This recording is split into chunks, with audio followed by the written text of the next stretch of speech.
গত এক দশকের মধ্যে সবচেয়ে ভয়াবহ দাবানলে পড়ছে ইসরায়েল। জেরুজালেমের কাছে এস্তাউল বন থেকে শুরু হওয়া আগুনে এখন পর্যন্ত প্রায় ৬,০০০ একর এলাকা ছাই হয়ে গেছে, যার মধ্যে ২,০০০ একর বনভূমি। দাবানলের তীব্রতা এতটাই যে জাতীয় জরুরি অবস্থা ঘোষণা করেছেন প্রধানমন্ত্রী বেনিয়ামিন নেতানিয়াহু। পরিবেশগত বিপর্যয়ের পাশাপাশি এটি জলবায়ু পরিবর্তনের প্রেক্ষাপটে একটি বড় সতর্ক সংকেত হয়ে উঠেছে। আগুন এখনও পুরোপুরি নিয়ন্ত্রণে আসেনি, আর পরিস্থিতি মোকাবেলায় দেশটি আন্তর্জাতিক সহায়তার আবেদন জানিয়েছে। জানা যায়, গ্রীষ্মকালের প্রচণ্ড গরম, দীর্ঘ খরা এবং প্রবল বাতাস এই ভয়াবহ আগুন ছড়িয়ে পড়ার পেছনে মূল ভূমিকা রেখেছে। জলবায়ু পরিবর্তনের প্রভাবে এবছর শীতকালেও বৃষ্টিপাত কম হওয়ায় বনভূমি অতিমাত্রায় শুষ্ক ছিল। বুধবার জেরুজালেমের উপকণ্ঠে এস্তাউল বনে আগুনের সূত্রপাত হয়, যা মুহূর্তেই বিস্তৃত হয়ে পড়ে চারপাশে।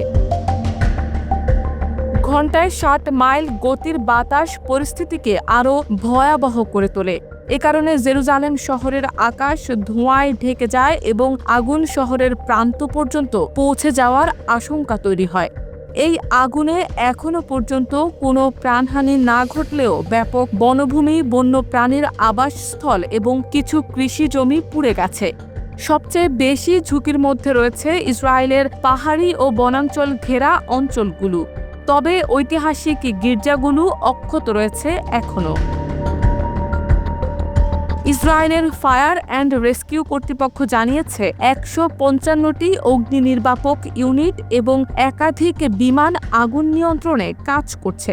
ইসরায়েলি সেনাবাহিনীও অনুসন্ধান ও উদ্ধার ইউনিট মোতায়েন করেছে। ফায়ার সার্ভিসের মুখপাত্র জানিয়েছেন, আগুন অলৌকিকভাবে বসতবাড়ি থেকে দূরে রাখা সম্ভব হয়েছে, তবে আগুনের উৎস সম্পর্কে এখনও তদন্ত চলছে। এরই মধ্যে কয়েকটি এলাকায় চলাচলে নিষেধাজ্ঞা আরোপ করা হয়েছে এবং স্থানীয় বাসিন্দাদের সতর্ক থাকতে বলা হয়েছে।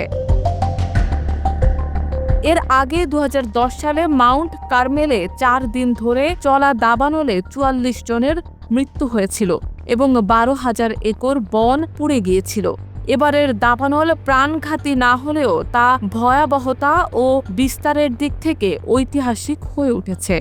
নেতানিয়াহু তার ভিডিও বার্তায় বলেন, সরকার সর্বোচ্চ প্রস্তুতি গ্রহণ করেছে এবং প্রয়োজন হলে আন্তর্জাতিক সহায়তা নিতেও প্রস্তুত।